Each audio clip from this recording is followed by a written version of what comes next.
Alright, basically what I'm doing right here is inputting a code that allows you to choose any stage you want.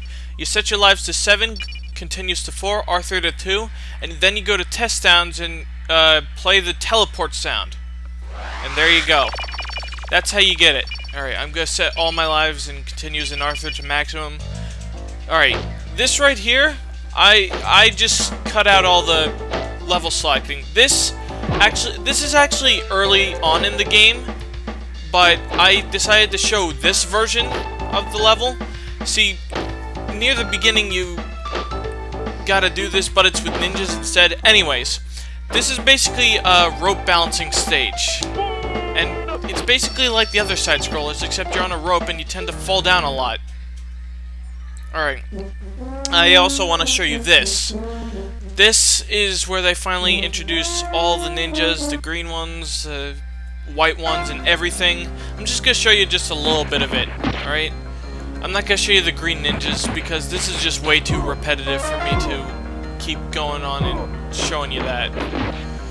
Basically, they have an axe. And they're... yeah. Alright, next scene. Alright, here we have the idea men. Finally, we get away from the ninjas after we defeat the district manager boss. Alright, idea men. Yeah. Basically, they're ninjas with rifles and guns and stuff. They're incredibly... they're basically the same thing, except without melee weapons. Suckitude confirmed. Alright, now we move on to the next clips. Alright, this is the stupidest glitch in the entire game, and it's one of the worst. See that right there? He's in midair, which means that you can't kill him. And in order to progress in the stage, you have to defeat all the enemies. So, you know what this means? It means that you have to start the game all over again. See, no matter how many times I hit him, he won't die. So it makes no difference. You just gotta reset the game. You can't go much further than this because of this stupid glitch. Fortunately, it won't happen if you're away from the bottom of the screen, as long as you're careful. But it's still a crappy glitch. Oh joy, another glitch. Check this out. I lost 2 lives, and I wasn't even touching... I didn't even fall in to the water. 2 lives! Isn't that a load of bullcrap? This right here is hands down the worst stage in the game. Alright? Firstly, it's almost impossible to dodge any projectiles, and you have to jump on the other boats.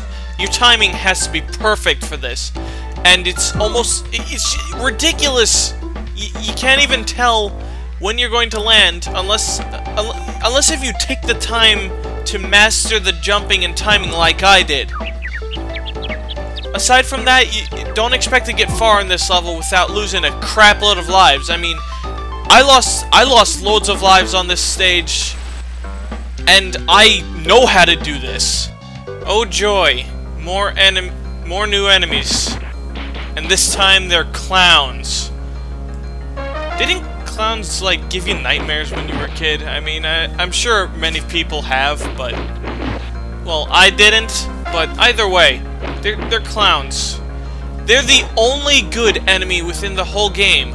They actually have a variety of attacks, unlike the ninjas, unlike the idea men, and especially unlike the aliens, which you encounter later in the game.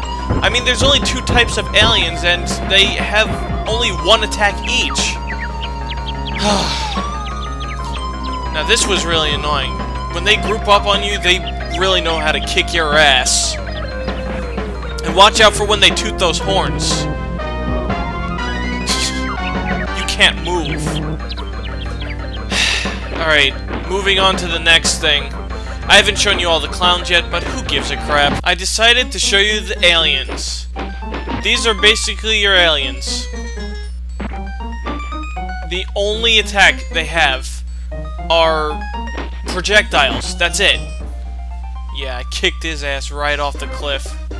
Oh yeah, and I also forgot to mention that you can't even grab them or anything. You just do the punch. It's a load of bull crap. And look, this thing's trying to spit its acid on me or whatever. That's kind of disgusting, isn't it? Alright, now time to show you another part of the alien stages. Okay, this here just flat out sucks. It's another side-scrolling level, and they replaced all those ninja stars and crap with just basically the exact same thing, except different sprites and animations. And yeah, if you fall off, you don't get to fight some boss and, you know, recover all your health. Instead, you lose a life. I mean, they don't even tell you. It's retarded. Yay, ballerina jump. At least I got used to the jumping by now, but it's just repetitive, and they made it unnecessary. Alright, now for the bosses. Alright, this is the first boss, the district manager. He basically fights like every other mid-boss in the game, in which he just attacks you and he's invincible during his attacks. He's easy, just like the rest of them. Now for the next boss, the only good boss in the game. This is Chairfish Chippendale and his ray gun that carves his name on the moon. If you remember the show, he wanted to carve his name on the moon. Now, the reason why this fight is good is because not only do you not fight Chairfish Chippendale, well, you can't even kill him. You have to stop his ray gun. I thought it was pretty creative. And he attacks you while he tries to stop you from breaking his machine. Now, this is actually, it is pretty creative, but the problem is that it's way too easy. I mean, you could just trade blows most of the time. I just beat the boss. And now for, oh, one moment. Alright, check out this boss. It's a giant cake. This is by far the hardest boss in the entire game. It took me like, I don't know, a whole continue just to beat this boss. It's ridiculous. And now, I bring you the worst boss ever. I don't know what the frick this thing is, but it's on the alien arc of the game. It's the final boss, and in my opinion, the worst boss I have ever fought up against. Hands down.